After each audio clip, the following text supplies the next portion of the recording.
اللهم صل على سيدنا محمد يا رب صل وسلم دائما أبدا على حبيبك.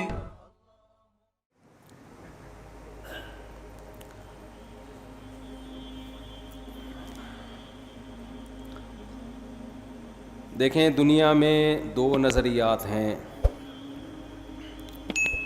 ایک مذہب کو ماننے والے اور ایک مذہب کو نہیں ماننے والے. گورا جو ہے وہ کنفیوز نہیں ہے، وہ مذہب کو نہیں مانتا، لہذا اس کا ایک خاص لائف اسٹائل ہے، وہ اسی لائف اسٹائل کو فالو کرتا ہے. ایسا ہی ہے نا؟ آواز سب کو صاف آ رہی ہے بالکل؟ جو مذہب پہ چلنے والے ہیں، علماء ہیں، بزرگان دین ہیں، وہ بھی کنفیوز نہیں ہیں، وہ اللہ کو مانتے ہیں، اللہ کے نبی کو مانتے ہیں، ان کو پتہ ہے یہ اچھا ہے، یہ برا ہے، یہ کرنا ہے، یہ نہیں کرنا. ان کی بھی ایک منزل ہے، کبھی برائی ہو جائے تو توبہ کی کوشش کرتے ہیں کہ غلط ہو گیا، اس کو صحیح کرنا ہے. یہ جو بیچ کے لوگ ہیں نا، جو زیادہ تر دنیا میں وہی ہیں، یہ کنفیوز ہیں کہ کرنا ہے کیا ہمیں، اور اس کنفیوژن کی وجہ سے بہت سارے مسائل کھڑے ہو رہے ہیں.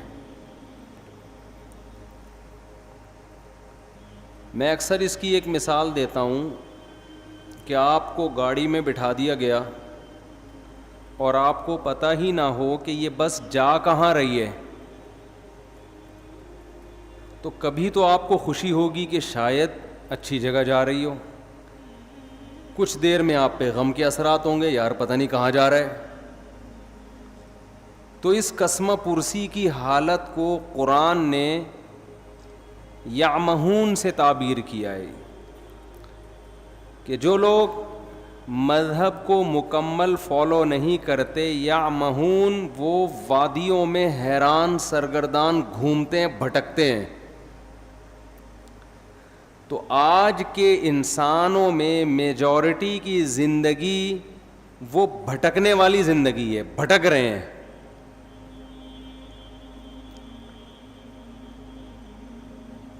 مجھے آپ ایک بات بتاؤ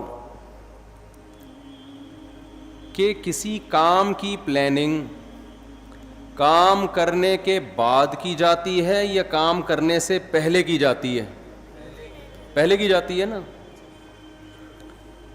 مثال کے طور پر آپ نے ناظم آباد میں، نیا ناظم آباد میں، ماشاءاللہ بڑا اچھا لگا مجھے، یہاں کے بڑا اچھا بنا ہوا ہے، پہاڑے وہاڑے بڑے پیارے لگ رہے ہیں. نیا ناظم آباد میں آپ نے پلاٹ خریدا کہ میں گھر بناؤں گا،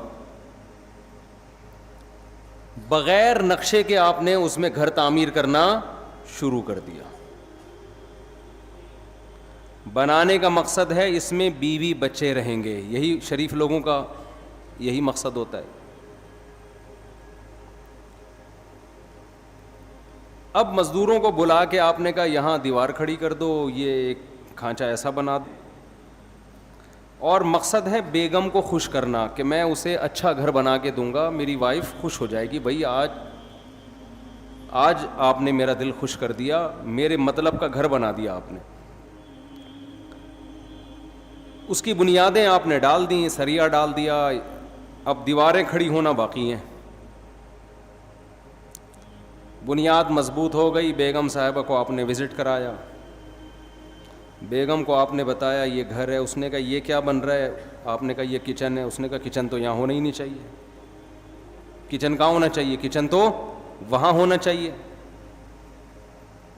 یہ کیا بنا دیا جی، یہ کس چیز کی بنیاد ہے؟ یہ واش روم کی ہے. ارے یہ واش روم ایگزاسٹ کہاں ہوگا؟ یہ تو جب ہم ایگزاسٹ فین چلائیں گے یہ تو ساری ہوا اور بدبو کہاں آئے گی؟ کمرے میں آئے گی یا کچن میں آئے گی؟ یہ کیا کر دیا آپ نے؟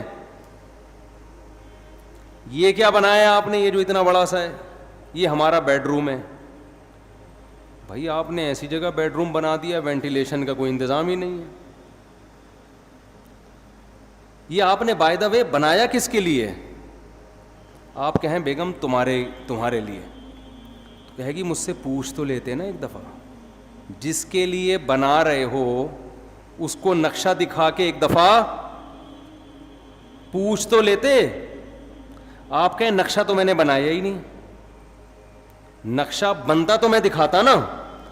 میں نے تو مزدوروں کو لا کے بولا ایک اینٹ یہاں رکھ دو، ادھر واش روم، ادھر کچن، یہ بس بنا دو ایسے ہی. کوئی نقشہ وقشہ نہ پاس کروایا، نہ کسی ماہر آدمی کو میں نے دکھایا، اور تعمیر میں نے کیا کر دی؟ شروع کر دی. تو بیوی کہے گی گھر تو گیا تیل لینے، مجھے تو یہ سوچ رہی ہوں کہ آپ کے ساتھ میری لائف گزرے گی بھی یا نہیں گزرے. میں تو سوچ رہا ہوں کہ ڈاکومنٹس وغیرہ بنواؤں، خلا کے، طلاق ولاق کے، کہ بندہ انسان کا بچہ مجھے نہیں لگتا.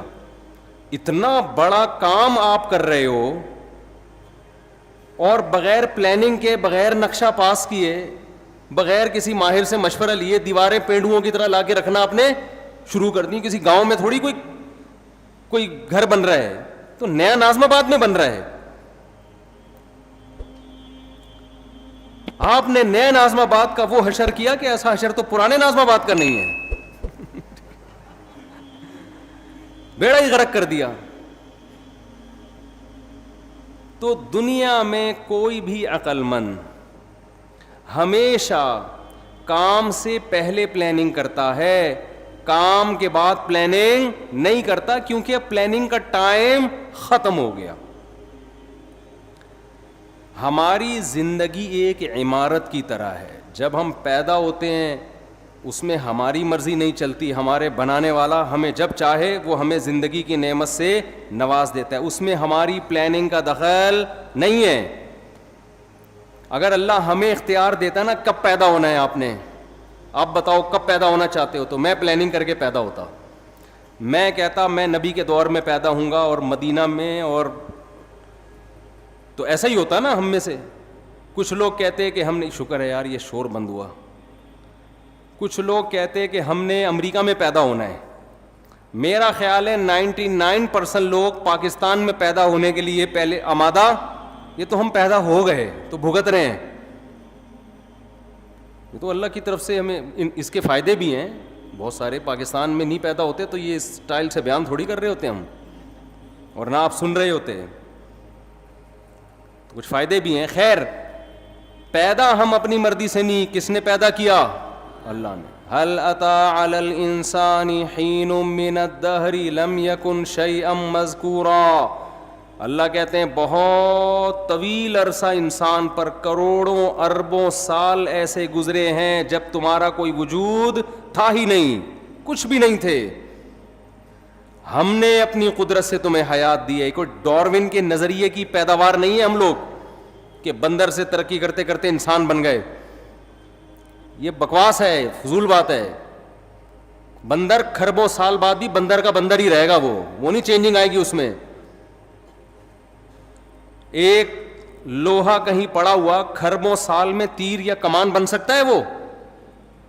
تو ایک سیل انسان کیسے بن گیا؟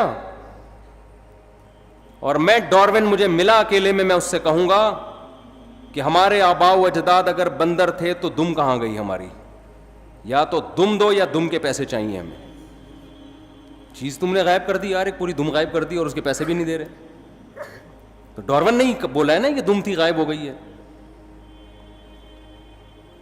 تو قرآن کہتا ہے کہ کروڑوں کھربوں سال انسان پر ایسے آئے ہیں کہ وہ قابل تذکرہ چیز نہیں تھا. انا خلقنا، ہم نے بنایا اپنی قدرت سے، اپنے ارادے سے. تو ہمیں پیدا کس نے کیا ہے؟ اللہ نے. اس میں ہماری پلاننگ کا کوئی دخل نہیں ہے. اس کے بعد ہم ماں کی چھاتیوں سے دودھ پیتے ہیں، ہمارے ماں باپ ہمیں پالتے ہیں، پوستے ہیں، بڑا کرتے ہیں. اس میں ہمارے والدین کی پلاننگ کا دخل ہوتا ہے، ہماری اپنی پلاننگ کا دخل نہیں ہوتا. تبھی تو حدیث میں آتا ہے، نبی صلی اللہ علیہ وسلم نے فرمایا کل مولود یولد علی الفطرہ فابواہ یہودانہ او ینصرانہ او یمجسانہ. ہر بچہ نیچر پہ پیدا ہوتا ہے, اسلام پہ پیدا ہوتا ہے. اس کے والدین پلاننگ کر کے کوئی اس کو یہودی بنا دیتا ہے, کوئی مجوسی بنا دیتا ہے, کوئی عیسائی بنا دیتا ہے, اس کو اس کی نیچر سے ہٹا دیتا ہے. کوئی بچہ ماں باپ کو دیکھ کے شرابی بن جاتا ہے, کوئی چور بن جاتا ہے, نیچر سے ہٹتے ہیں. تو یہ کس کی پلاننگ کی وجہ سے؟ والدین کی پلاننگ کی وجہ سے.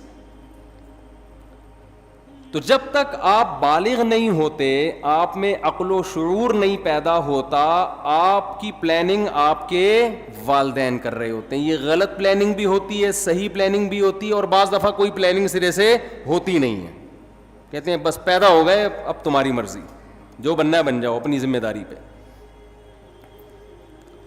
لیکن بلوغت کے بعد جب انسان کی زندگی کی عمارت کھڑی ہونا شروع ہوتی ہے,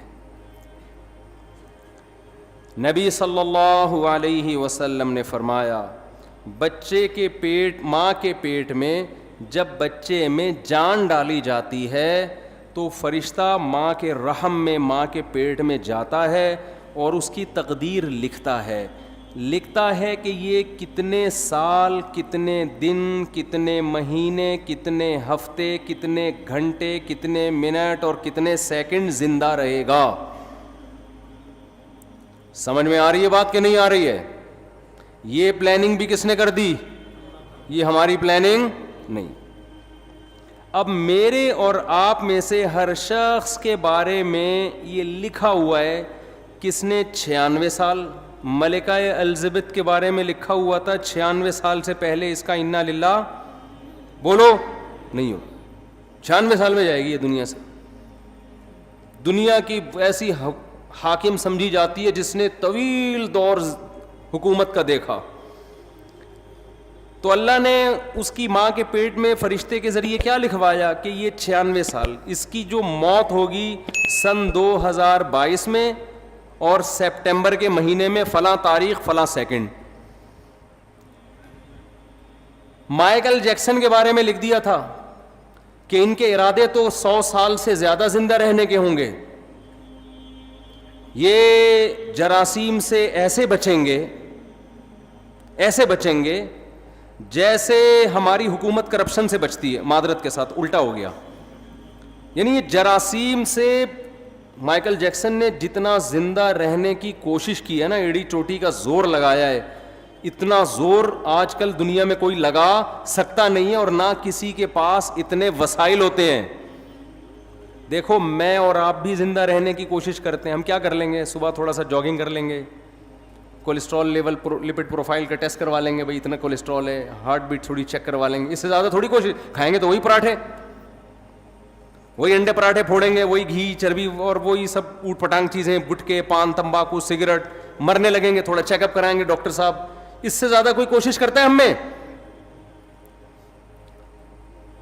لیکن مائیکل جیکسن نے جو کوشش کی تھی نا زندہ رہنے کی, وہ میں اور آپ کی سوچ جہاں ختم ہوتی ہے نا, مائیکل جیکسن کی زندہ رہنے کی خواہش وہاں سے شروع ہوتی تھی. انسان کے آرگن خراب ہونے کا خطرہ ہوتا ہے نا, کڈنی فیل ہونے کا خطرہ. اس نے کیا کیا تھا, کڈنی پہلے سے بک کرایا ہوا تھا. مثال کے طور پر ان کا کوئی 70 بھائی ہوں گے انگریزوں کے, فرض کرو انگریزوں کے کوئی 70 بھائی ہوں گے. اس نے 70 بھائی سے ایگریمنٹ کیا کہ اگر میرا کڈنی خراب ہوا تو فوراً آپ کو اپنا کڈنی مجھے ڈونیٹ کرنا ہے. اس کے منتھلی اتنے پیسے آپ کے اکاؤنٹ میں, لاکھوں روپے. کڈنی کو اس نے سیو کیا کہ اگر میرا اول تو کڈنی خراب نہیں ہونے دے رہا, گردہ خراب نہیں ہونے دے رہا, لیکن یہ بھی کہ اگر میرا گردہ خراب ہوا تو یہ وسیم کی ذمہ داری ہے کہ وہ اپنا گردہ مجھے دے گا. وسیم بھائی بھی لاکھوں روپے مہینے کے کھا رہے ہیں کہ اس امید پہ کہ انشاءاللہ اس کا گردہ خراب ہونے والا نہیں ہے. وہ گھنے بن کے پھوڑ رہے ہیں. اگر وہ سچی مچی کے وسیم ہوتے ہیں نا, ہمارے والے 70 بھائی وسیم بھائی, یہ کردار ہیں, کیریکٹر ہیں. کوئی وسیم بھائی بیٹھے ہوں تو پیشگی معذرت, یہ تو کیریکٹر ہے نا. نارمل نام تو یہی ہوتے ہیں نا, 70, وسیم, عدنان, سمی, اس طرح کے نام ہوتے ہیں لوگوں کے. تو وہ مائیکل جیکسن نے زندہ رہنے کی لالچ میں ایڑی چوٹی کا زور لگا لیا. وہ ہاتھوں میں گلوز پہنتا تھا کہ اگر میں کسی سے ہینڈ شیک کروں گا تو کسی کے جرم میرے ہاتھ میں منتقل نہ ہو جائے. ہم تو کورونا میں احتیاط نہیں کر رہے تھے, بغیر کورونا کے اتنی احتیاط کر رہا تھا وہ. لیکن اسے یہ معلوم نہیں تھا کہ مائیکل جیکسن جب اپنی ماں کے پیٹ میں تھا تو فرشتے نے لکھ دیا تھا کہ اس کا ایک بہت بڑا پروگرام ہونے والا ہوگا جس میں اس کی کروڑوں روپے کی ارننگ ہونے کی امید ہوگی, کروڑوں روپے کے ٹکٹ فروغ ہوں گے. اس سے بہتر پروگرام اس کا اس سے پہلے کبھی نہیں ہوا ہوگا, اور یہ بڑی امیدوں میں ہوگا کہ اب میرا پروگرام آنے والا ہے. اس کے لیے پریکٹس کر رہا ہوگا, اس کے لیے جشن منایا جا رہا ہوگا, اور ایک دن یہ اسی امید پہ رات کو سوئے گا. اس کی عمر ہوگی 50 سال, اور صبح پولیس بھی اس کو اٹھائے گی تو پولیس سے بھی یہ نہیں اٹھے گا. ظاہر ہے آپ کو پتہ ہے جب پولیس اٹھائے اور بندہ نہ اٹھے یہ ممکن ہے, یہ جبھی ممکن ہے جب بندہ مر چکا ہو, ورنہ پولیس تو اچھوں کو اٹھا لیتی ہے. تو وہ ایسا سویا مائیکل جیکسن 50 سال کی عمر میں کہ ہمارے یہاں گٹکے کھا کے لوگ 60 کراس کر لیتے ہیں, یہ نا جراثیم کو گلے لگا کے بھی 60-70 نکال لیتے ہیں. کولیسٹرول کو لے کے چل رہے ہوتے ہیں, کڈنی دونوں فیل ہو چکے ہیں, چل رہے ہیں. میں تو دیکھتا ہوں نا کینسر کے مریض 15-20 سال سے گھسیٹ رہے ہیں, جو صحیح بندہ ہو رہا ہے وہ مر رہا ہوتا ہے. تو مائیکل جیکسن حیران ہو گیا کہ یار جو گٹکے کھا رہا ہے, جو چرس پی رہا ہے, جو ہیروئن پی رہا ہے, وہ کمبخت نہیں مرا, اور میں نے اتنا صحت کا خیال کیا اور 50 سال میں سویا ہوں, کوئی موت کا چانس نہیں تھا. ڈاکٹروں کی پوری ٹیم ہر وقت اس کے ساتھ رہتی تھی. اگر مائیکل جیکسن کو کبھی چھینک آتی تھی نا تو اس کے ذمہ دار ڈاکٹر تھے کہ چھینک آئی کیوں. ہمیں چھینک آتی ہے تو کوئی ذمہ دار ہوتا ہے؟ بولو. چھینکتے رہو, گورنمنٹ کہتی ہے اپنے خرچے پہ جتنا چھینکنا ہے جراثیم پھیلاؤ, آپ چھینکو, منہ پہ جا کے چھینکو لوگوں. ہمارے ہاں بلغم کے تھپیڑے دیکھو نا آپ وضو خانوں میں, کیسے ایک دوسرے کے منہ پہ خا خا کر رہے ہوتے ہیں اور کیا کچھ ہو رہا ہوتا ہے. مائیکل جیکسن کو چھینکنے کی گورنمنٹ کی طرف سے, مائیکل جیکسن کے جو ڈاکٹر تھے, تو مائیکل جیکسن کو چھینک آئے تو ذمہ دار کون تھے؟ ڈاکٹر. کی چھینک آئی کیوں؟ آپ کو میں ہر مہینے اتنا پیسہ دے رہا ہوں, کوئی جراثیم میری ناک میں گیا کیسے؟ ڈاکٹروں کا پینل اس وقت بھی اس کے پاس موجود تھا. لیکن موت کے جو فرشتہ تھا نا, جو اللہ نے اس کی ماں کے پیٹ میں بھیجا تھا, اس نے لکھ دیا تھا کہ 50 سال میں اس کا انا للہ بولو ہو جائے. ایسا سویا کہ اس کا قصہ تمام, ایسا قصہ تمام. تو جو میں اصل بات عرض کر رہا تھا, جلدی سے اس کی طرف آتا ہوں. دیکھو ہم پیدا کب ہوتے ہیں, یہ کس کی پلاننگ ہے؟ اللہ کی. ہماری موت کس کی پلاننگ سے ہے؟ اللہ کی. یہ بیچ کا ٹائم اللہ نے ہمیں دیا ہے. اس میں اللہ نے حکم دیا بالغ ہونے کے بعد سے لے کر موت تک کا جو تمہیں ٹائم دیا ہے نا, اس کی پلاننگ کس نے کرنی ہے؟ ہم نے کرنی ہے. بہت مشکل ہے بات سمجھانا. اس کی پلاننگ کس نے کرنی ہے؟ بولو. ہم نے کرنی ہے. یہ اگر آپ لائف بغیر پلاننگ کے گزارنا شروع کر دو تو آپ کی مثال ایسے ہوگی جیسے کسی شخص نے نیو ناظم آباد میں گھر لیا اور بغیر پلاننگ کے اس کو بنانا شروع کر دیا. بعد میں پچھتا رہا ہے کہ جہاں واش روم بنانا تھا وہاں میں نے کچن بنا دیا, اور جہاں کچن بنانا تھا وہاں میں نے واش روم بنا دیا, اور اب اس میں چینجنگ نہیں ہو سکتی. آپ کی لائف اگر بغیر پلاننگ کے گزرے گی تو وہ برباد ہونے کے علاوہ آپ کو کچھ بھی حاصل نہیں ہوگا, اور اب یہ چینج نہیں ہو سکے گی, کیونکہ جو ٹائم گزر گیا بغیر پلاننگ کے وہ ٹائم آپ کو واپس نہیں مل سکتا. تو پہلا تو یہ عزم کرے جو ٹائم برباد ہونا تھا ہو گیا, وہ تو واپس نہیں آ سکتا نا. مثال کے طور پر اس نے بنا دیا, یہ کچن کی جگہ پہ بنا دیا واش روم کی جگہ کچن میں بنا دیا. بیگم سے کہے گا بیگم میرا پیسہ برباد ہو گیا, میرے پاس مزید پیسے نہیں ہیں, اب جو میں آئندہ جو کچھ کروں گا نا وہ پلاننگ سے کروں گا. اب اس کچن کو برداشت کر لو, واش روم کی جگہ آ گیا, یہ برداشت کر لو, اور میرے پاس اس کے علاوہ آپشن نہیں ہے. لیکن آپ نے کیا کیا, اب جو غلط ہونا تھا ہو گیا, اس کے بعد بھی اب غلط کرتے چلے جا رہے ہیں. اب آپ کیا کر رہے ہیں کہ جو ایگزاسٹ لگا رہے ہیں ایسی جگہ جہاں کمرے کو آپ کے روم کی طرف ہوا آتی ہو. بھائی اب پلاننگ کا تقاضا یہ ہے کہ ایگزاسٹ لگاؤ ہی نہیں آپ, یا کچھ بھی کرو, لیکن یہ نہیں ہو سکتا. تو جو زندگی میری اور آپ کی بغیر پلاننگ کے گزر گئی, اس پہ تو ہمارے پاس توبہ استغفار کے علاوہ اب کوئی راستہ نہیں ہے. آپ کہہ سکتے ہیں کہ مفتی صاحب آپ کو کس نے کہا کہ ہم نے زندگی پلاننگ کے بغیر گزاری ہے؟ ہم تو ماشاءاللہ اچھے گھرانے کے تھے, جب ہم بالغ ہوئے تو ہمارے والدین نے پلاننگ کی, اس بچے کو ہم نے ڈاکٹر بنانا ہے, اس بچے کو ہم نے انجینئر بنانا ہے, اس بچے کو ہم نے پائلٹ بنانا ہے, اس بچے کو ہم نے بزنس مین بنانا ہے, اس بچے کو ہم نے یہ بنانا ہے, اور الحمدللہ آج ہم وہ بن چکے ہیں. اول تو 99% لوگ ایسے بھی نہیں ہیں ہمارے معاشرے میں, 1% ایسے ہوں گے جن کے والدین نے پلاننگ کی اور انہوں نے بھی پلاننگ کر کے کچھ بن گئے. وہ 99% تو ایسے ہی چل رہے ہیں. تو خوب سمجھ لو, پلاننگ کا مطلب صرف پلاننگ نہیں ہے.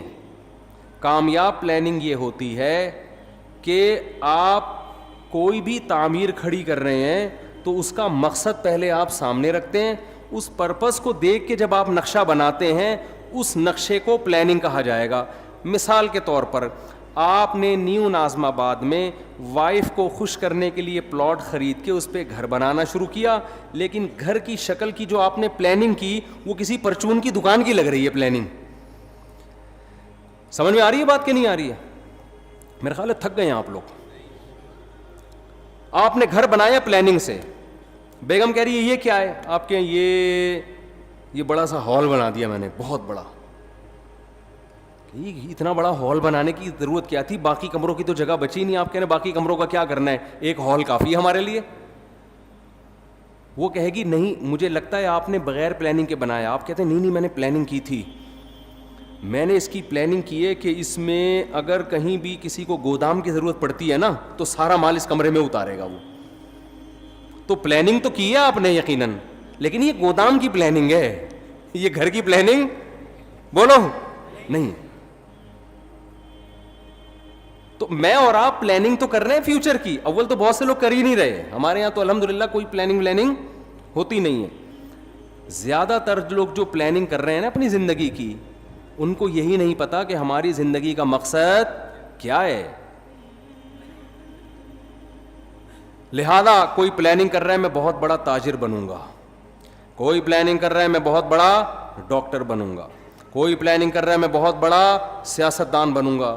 بھائی یہ جو آپ اپنے پرپس کو سامنے رکھ کے پلاننگ کر رہے ہو نا, تو آپ کا بڑا ڈاکٹر بننے سے مقصد کیا ہے آپ کا؟ بیگم کہے گی نہیں اتنا بڑا جو گودام آپ نے بنایا, اتنا بڑا کمرہ, آپ کا مقصد کیا ہے؟ آپ کہیں میں اس میں بورے لا کے رکھوں گا گندم کے, تو سر پکڑ کے بیٹھ جائے گی نا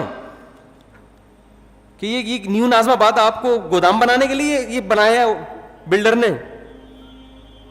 گودام کی الگ جگہ ہوتی ہے بھائی, ٹرک اڈے جاؤ, ٹرک اسٹینڈ جاؤ, وہاں گودام خریدو.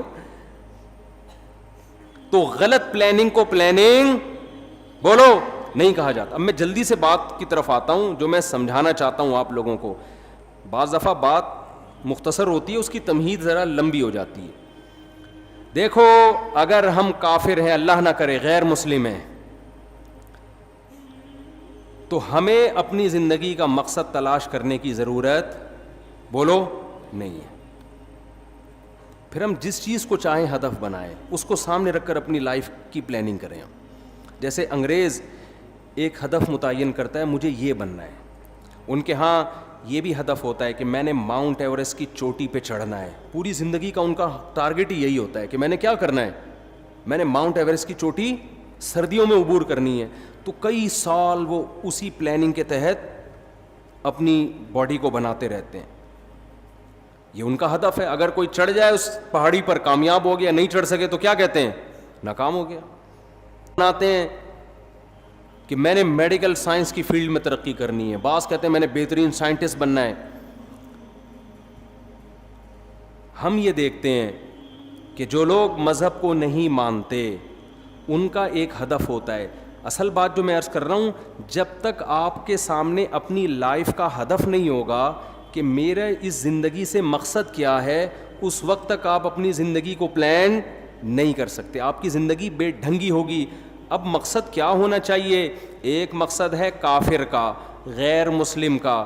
غیر مسلم کا لائف سے مقصد زندگی برائے زندگی، لائف کو انجوائے کرنا، اس کے علاوہ اس کا کوئی ہدف نہیں ہوتا. اگر آپ اللہ کو، کریٹر کو، خدا کو اپنی ڈکشنری سے نکال دیتے ہو تو پھر آپ کو یہ حق حاصل ہے کہ آپ اپنی زندگی کا مقصد خود متعین کرو. سمجھ رہے ہیں کہ نہیں سمجھ رہے؟ پھر آپ اپنی زندگی کا مقصد خود متعین کرو، کیونکہ اللہ کو اگر آپ نے نکال دیا، اس کا مطلب کیا ہوا کہ ہم پیدا ہوئے ہیں اللہ کے ارادے سے نہیں، ایک اتفاقی واقعہ ہوا، ہم پیدا ہو گئے. ہم مرتے ہیں اللہ کے ارادے سے نہیں، اتفاق ہوتا ہے.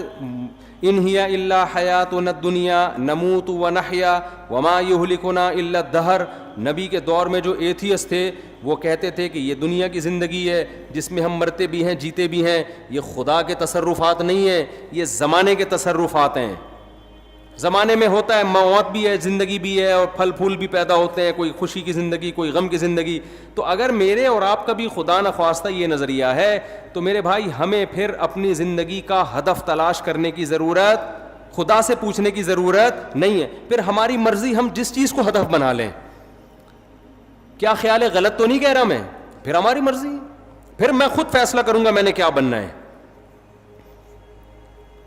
پھر میری مرضی. میں کہوں یار میں نے ڈاکٹر بننا ہے، میں نے انجینئر بننا ہے، میں نے سائنٹسٹ بننا ہے، میں نے یہ بننا ہے، میں نے وہ بننا ہے، میں نے کچھ بھی نہیں بننا، میں نے ویسے انجوائے کرنا ہے لائف کو.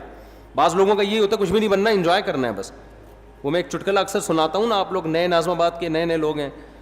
وہ ایک نوجوان جو ہے سمندر کے کنارے لیٹا ہوا اور سگریٹ کے کش لے رہا ہے. ایک بوڑھے میاں گئے، ذرا اسپیڈ میں سنا دیتا ہوں کیونکہ کئی دفعہ لوگ سن چکے ہیں. تو ایک بوڑھے میاں گئے اس نوجوان کو سمجھانے لگے، بیٹا تم اپنا ٹائم ویسٹ کر رہے ہو، کچھ کر کیوں نہیں لیتے؟ اس نے کہا انکل کیا کروں؟ بیٹا میٹرک کر لو. اس نے کہا 10 سال لگیں گے میٹرک میں. پھر کیا کروں؟ بیٹا پھر انٹر کر لینا 2 سال میں. 12 سال ہو گئے جی انکل پھر کیا کروں؟ پھر بیٹا بی اے کر لینا. اچھا جی بی اے بھی کر لیا، پھر کیا؟ پھر بیٹا ماسٹر کر لینا. انکل 16 سال ہو گئے ماسٹر کر لیا، پھر کیا کروں؟ بیٹا پی ایچ ڈی کر لینا. انکل 18 سال ہو گئے پی ایچ ڈی کر کے کیا کروں گا؟ انکل نے کہا بیٹا پھر تمہیں اچھی جاب ملے گی، پیسے کمانا. انکل پھر کیا کروں؟ بیٹا پھر شادی کرنا، اچھے خاندان میں شادی ہوگی. انکل پھر کیا ہوگا؟ پھر تمہاری اولاد ہوگی. انکل پھر کیا ہوگا؟ وہ نوجوان تجسس میں نا کہ اینڈ کیا ہوگا اس کا. اچھا انکل بچے بھی ہو گئے، اب کیا ہوگا؟ کہہ رہے ہیں لائف کو انجوائے کرنا، مزے اڑانا. تو پھر ابھی کیا کر رہا ہوں میں؟ مزے ہی تو اڑا رہا ہوں. تو بعض لوگوں کا مقصد نہ ڈاکٹر بننا، نہ انجینئر بننا، نہ پائلٹ بننا. ان کا مقصد کیا ہے؟ لائف کو انجوائے کرنا. تو وہ بھی ایک مقصد ہے بھائی. وہ کہہ رہے ہیں بھائی لائف کو ہم انجوائے کرنے کے لیے آئے، انٹرٹینمنٹ. انجوائے کر رہے ہوتے ہیں، گٹکے کھا رہے ہیں، پان کھا رہے ہیں. وہ کہہ رہے ہیں مر جائیں گے نا جلدی، تو کیا ہو گیا؟ ہم مزے اڑا کے جلدی مرنا چاہتے ہیں، اس میں کیا کون سی ٹینشن کی بات ہے؟ ہماری مرضی، ہماری لائف ہے. ہم چرس پی کے مرے، ہم ہیروئن پی کے مرے، ہم مر رہے ہیں نا. آپ کو کیا تکلیف ہے؟ یہ غیر مسلموں کی قسمیں بتا رہا ہوں میں آپ کو. غیر مسلموں میں شراب پی کے مرنے والے بھی، خودکشی کر کے مرنے والے بھی. خودکشی کرنے والے کو آپ یہ نہیں کہہ سکتے کہ یہ حرام ہے، اس پہ گناہ ملتا ہے. وہ کہتا ہے گناہ کیا ہوتا ہے؟ میرا جسم ہے، میری مرضی، میں کھمبے سے چپک کے مروں، میں کھمبے سے لٹک کے مروں. میں جب اس دنیا میں ٹینشن میں ہوں تو ٹینشن ریلیز کرنے کا میرے پاس موت کے علاوہ کوئی راستہ نہیں ہے، تو میں مر رہا ہوں نا. کیا تکلیف ہو رہی ہے؟ تو اگر آپ مذہب کو اپنی زندگی سے نکال دیتے ہیں تو آپ بہت ساری ٹینشنوں سے کیا ہو جاتے ہیں؟ بظاہر آزاد ہو جاتے ہیں. بظاہر آزاد ہوتے ہیں، حقیقت میں تو ٹینشنوں میں، عذاب میں پڑ جائیں گے آپ. تو پھر آپ کو ہدف خود بنانے کی اجازت ہے کہ آپ متعین کریں میری لائف ہے، میری مرضی ہے، میں خود فیصلہ کروں گا میں نے فیوچر میں کیا بننا ہے. یہ بھی فیصلہ کروں گا کہ کیا بننا ہے، یہ بھی فیصلہ کروں گا کہ کچھ بننا بھی ہے کہ نہیں بننا، ویسے ہی رہنا ہے. ہم جب 4تھی کلاس میں تھے نا تو ہماری ٹیچر نے سب بچوں سے پوچھنا شروع کیا کہ کون کیا بنے گا. ایک بچے سے پوچھا، اس نے کہا ڈاکٹر. مجھ سے پوچھا، میں نے کہا پائلٹ. بچوں کو اس وقت پائلٹ بننے کا بہت شوق ہوتا تھا. سب سے وہ پوچھ رہی تھی. ایک لڑکا بڑا شرارتی تھا، اس سے پوچھا بیٹا تم بڑے ہو کر کیا بنو گے؟ کہتا دولہا بنوں گا میں. اس نے کیا کہا؟ اس وقت تو ہم سب کو اس پہ ہنسی آئی، لیکن بات یہ ہے کہ جب آپ نے لوگوں پہ چھوڑ دیا کیا بننا ہے تو کہہ رہے ہیں مجھے سب سے زیادہ مزہ کس میں آئے گا؟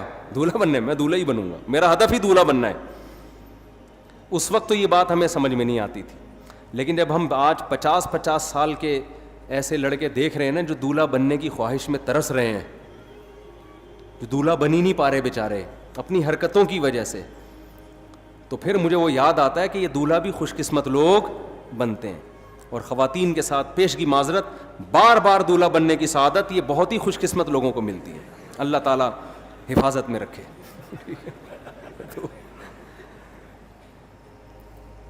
تو اب مجھے ایک بات بتاؤ کہ یا تو آپ ادھر ہو جاؤ انگریز کی طرف, ان کا ہدف وہ خود متعین کرتے ہیں,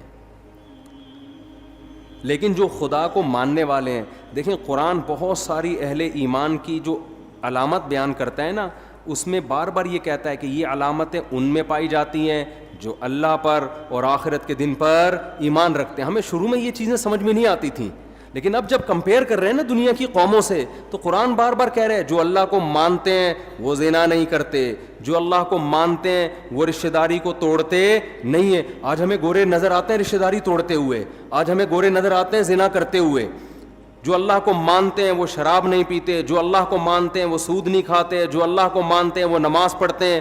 آپ کو گوروں میں 20 خوبیاں نظر آئیں گی. ہر بات شروع کرنے سے پہلے 20 دفعہ تھینک یو, بات ختم کرنے کے بعد 20 دفعہ تھینک یو. بہت ساری خوبیاں ہیں. نماز پڑھتے ہوئے وہ نظر نہیں آئیں گے, رشتوں کو جوڑتے ہوئے وہ نظر نہیں آئیں گے. وہ تو باپ جیسا قریب ترین رشتہ بڑھاپے میں اس کا اولڈ ہاؤس میں گزرتا ہے اس کا. تو قرآن نے بڑا فرق کیا ہے ماننے والے اور نہ ماننے والے. تو پہلا تو آپ فیصلہ کرو کہ ہم ماننے والوں میں ہیں یا نہ ماننے والوں میں. ہم اگر ماننے والوں میں ہیں تو آپ کو اپنا زندگی کا ٹارگٹ خود متعین کرنے کی اجازت نہیں ہے. پھر یہ خدا نے جو بتایا اس پرپس پہ آپ کو کام کرنا پڑے گا جو اللہ نے بتایا ہے. تو پہلے تو یہ کلیئر کریں. دیکھو بات کہاں سے شروع ہوتی ہے, جلدی جلدی سمیٹتا ہوں, یہ ٹاپک میں بار بار ریپیٹ کرتا ہوں لیکن ضرورت ہے لوگوں کی. ایک فیصلہ کرو, ہمیں کسی نے بنایا ہے یا ہم خود سے بنے ہیں. گورا کہتے ہیں ہمیں اس سوال کے جواب کی ضرورت نہیں ہے. قرآن کہتا ہے سب سے پہلے تجھ سے یہ سوال پوچھا جائے گا کہ تو نے یہ فیصلہ کیسے کر لیا تھا کہ میں خود بخود وجود میں آیا ہوں. یہ فیصلہ تو نے کیسے کر لیا تھا. اللہ نے ہمیں آزاد نہیں چھوڑا, ہمیں اپنے رب کے وجود پر, اس کی توحید پر ایمان لانا پڑے گا. یہ آپشنل نہیں ہے. اگر نہیں ایمان لائے, اللہ کہتے ہیں ہمیشہ کے لیے جہنم کی آگ اور اس کے ایندھن بنا دوں گا میں تمہیں. اللہ کے لیے سب سے امپورٹنٹ سوال اور سب سے امپورٹنٹ نظریہ ہماری زندگی میں یہ ہے کہ ہم اس کے وجود کو تسلیم کرتے ہیں یا نہیں کرتے. یہ سوال سائنسدانوں کے لیے اہم نہیں ہے, یہ سوال ڈاکٹروں کے لیے اہم نہیں ہے, یہ سوال گوروں کے لیے اہم نہیں ہے. دیکھیں کچھ سوال کسی کے لیے اہم ہوتے ہیں, کسی کے لیے امپورٹنٹ نہیں ہوتے. مثال کے طور پر آپ جس گھر میں رہتے ہو, آپ کی بیوی کے لیے سب سے امپورٹنٹ چیز کیا ہے کہ آپ اس کا شوہر اس بیوی کو بیوی سمجھتا بھی ہے کہ نہیں سمجھتا. آپ محلے والوں کے حقوق ادا کر رہے ہو, آپ دوستوں سے اچھے طرح سے مل رہے ہو, آپ کرکٹ کے بہت اچھے کھلاڑی ہو, چوکے چھکے لگا رہے ہو, لیکن گھر میں بیوی کو آ کے کہتے ہو میں نہیں مانتا آپ کو اپنی بیوی. تو ان چھکے چوکوں اور ان قوم کی خدمت کی بیوی کی نظر میں کوئی ویلیو ہوگی؟ بولو نا. وہ کہے گی میری نظر میں تو 2 ٹکے کا انسان نہیں ہے, میں تیرے گھر رخصت ہو کے آئی ہوں, میرا تیرے سے رشتہ ہے, تو مجھے اپنی مان تو صحیح نا, میرے حقوق تو ادا کر. تو بیوی کے لیے سب سے امپورٹنٹ سوال کیا ہے شوہر کے حق میں کہ یہ شوہر مجھے اپنا مانتا ہے یا نہیں مانتا. اسی طرح خوب سمجھ لو, شوہر کے لیے جب بیوی کا ایک رشتہ ہے تو اس میں سب سے امپورٹنٹ بیوی کے لیے سوال یہ ہے کہ یہ مجھے اپنا ہسبینڈ مانتی ہے یا بولو نہیں مانتی. اب آپ کی وائف اپنے ماں باپ کے ساتھ بڑا اچھا سلوک کر رہی ہے, جاب کر رہی ہے اور غریبوں کو کھانا کھلا رہی ہے, سیلاب زدگان کی مدد کے لیے خود بنفس نفیس شاپر لے کے پہنچی ہوئی ہے, بڑی خدمتیں ہو رہی ہے. جب گھر میں آتی ہے آپ سے تمیز سے بات نہیں کرتی, آپ کہتے ہیں میں تمہارا ہسبینڈ ہوں, وہ کہتی ہے میں کنفیوز ہوں کہ پتہ نہیں آپ ہسبینڈ ہیں بھی یا نہیں ہے. میرے لیے سوال زیادہ امپورٹنٹ نہیں ہے. آپ نادرا کے سرٹیفکیٹ دکھا رہے ہو, بیگم یہ تو وہی میری تصویر لگی ہوئی ہے, یہ مفتی طارق مسعود سے نکاح پڑھوایا تھا ہم نے, اور یہ دیکھو یہ نادرا میں تمہارے ابا کا نام, یہ میرا نام, یہ پورا پراپر کام ہے, ہمارا نکاح رجسٹرڈ ہے. وہ کہتی ہے ایکچولی میرے پاس ٹائم نہیں ہے ان سب باتوں کے لیے. ایکچولی میرے پاس ان سب باتوں کے لیے ٹائم نہیں, میرے لیے سوال زیادہ امپورٹنٹ ہے ہی نہیں, میرے پاس تفتیش کا ٹائم ہی نہیں. میں ڈاروین کے نظریے کو مانتی ہوں. ڈاروین کیا کہتا ہے کہ اتفاق سے وجود میں آ گئے, تو اتفاق سے آپ ہمارے گھر میں آ گئے, دیکھنے میں شوہر لگ رہے ہیں آپ. اب اس تفتیش میں جانا کہ یہ ڈاروین کا نظریہ ٹھیک تھا غلط تھا, میں اتفاقی چیزوں کی قائل ہوں. سائنس سے ثابت کرو کہ تم میرے ہسبینڈ ہو. سائنس سے کوئی ثابت کر سکتا ہے؟ کسی کا باپ بھی ثابت نہیں کر سکتا. کوئی لیبارٹری ٹیسٹ سے کہ یہ اس کا ہسبینڈ ہے, کوئی کر سکتا ہے؟ بولو نا کیا ہو گیا؟ سائنس سے کہاں سے ثابت ہوگا بھائی؟ یہ تو گواہوں سے ثابت ہوگا. گواہ کہیں گے. آپ کے نہیں, میں سائنس کا اسٹوڈنٹ ہوں, میں سائنس کے بغیر نہیں مانتا. نیوٹن کا کوئی قانون پیش کرو کہ وسیم میرا شوہر ہے, تو ہم کیا کہیں گے؟ سائنس کو غلط جگہ فٹ کر رہی ہے بھائی تو. یہی سوال نا آج کل کے لبرل لوگ کہتے ہیں سائنس سے خدا کا وجود ثابت کرو. اول تو سائنس سے بھی ہوتا ہے, لیکن ایک مثال دے رہا ہوں. اتنے ثبوت اللہ نے اپنے وجود کے دے دیے, اتنے مضبوط ڈاکومنٹس پکڑا دیے, اتنے ایک ایک چیز اس کائنات میں خدا کے وجود کی گواہی دے رہی ہے کہ یہ چیزیں خود بخود نہیں بن سکتی. اور گورا کیا کہتا ہے؟ میرے لیے یہ سوال امپورٹنٹ نہیں ہے کہ ہمیں کوئی بنانے والا ہے یا نہیں ہے. تو گورے کے لیے امپورٹنٹ نہیں ہے, میرے اور آپ کے لیے امپورٹنٹ نہیں ہے. جس خدا نے بنایا اس کے لیے سب سے امپورٹنٹ کوشچن کیا ہے کہ تم میرے وجود کو مانتے ہو یا نہیں مانتے. میں 2-3 اور مثالیں دوں. بیٹا کیا کہتا ہے؟ گلی محلے میں سب کی خدمتیں کر رہا ہے, سیلاب زدگان کی مدد کے لیے پہنچا ہوا ہے, بڑی زبردست تقریریں کر رہا ہے. گھر میں جب ابا کہتے ہیں بیٹا مجھے پانی پلا دے, مجھ سے گھٹنے میرے خراب ہو گئے, مجھ سے چلا نہیں جاتا, وہ کہہ رہے بھائی میں آپ کو کیوں پانی پلاؤں, ہر انسان کو اپنا کام خود کرنا چاہیے. کہیں بیٹا میں تمہارا باپ ہوں. اب وہ کنفیوز ہے بیٹا, ابا آپ یعنی آپ میرے والد ہیں, وسیم بھائی آپ میرے کیا ہیں؟ ابا ہی کہہ دیا تو پھر تو مسئلہ ہی ختم ہو گیا نا. تو باپ کو غصہ آئے گا, بیٹا تو مجھے باپ نہیں مانتا. بیٹا کہہ رہا ہے ابا اصل میں نے اسٹڈی اور سائنسی ترقی میں اتنا ٹائم لگایا ہے نا کہ مجھے اس سوال کے جواب کی فرصت ہی نہیں ملی کہ آپ میرے ابا ہیں یا اس تحقیق کی میرے پاس ٹائم, میں اصل میں بڑے بڑے کارنامے کر رہا ہوں. میں ابھی ایک میرا خلائی سیارہ چاند پہ پہنچنے والا ہے اور اگلا سفر میرا مریخ کی طرف, ویزا آ گیا مریخ سے میرا.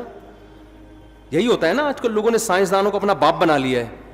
یار گورا اتنی ترقی کر رہا ہے, گورا اتنی بہت کر رہا ہے, بھائی اس کو مانو, کر رہا ہے, ہم اس کے منکر نہیں ہیں. خدا کے لیے یہ ترقی امپورٹنٹ بولو نہیں, خدا کہتا ہے یہ امپورٹنٹ ہے لیکن پہلے کچھ اور سوال ہے, اس کے بعد امپورٹنٹ ہے. بیٹا کتنی ترقی کرے, محلے والے اس کو کندھے پہ اٹھا کے گھوم رہے ہوں.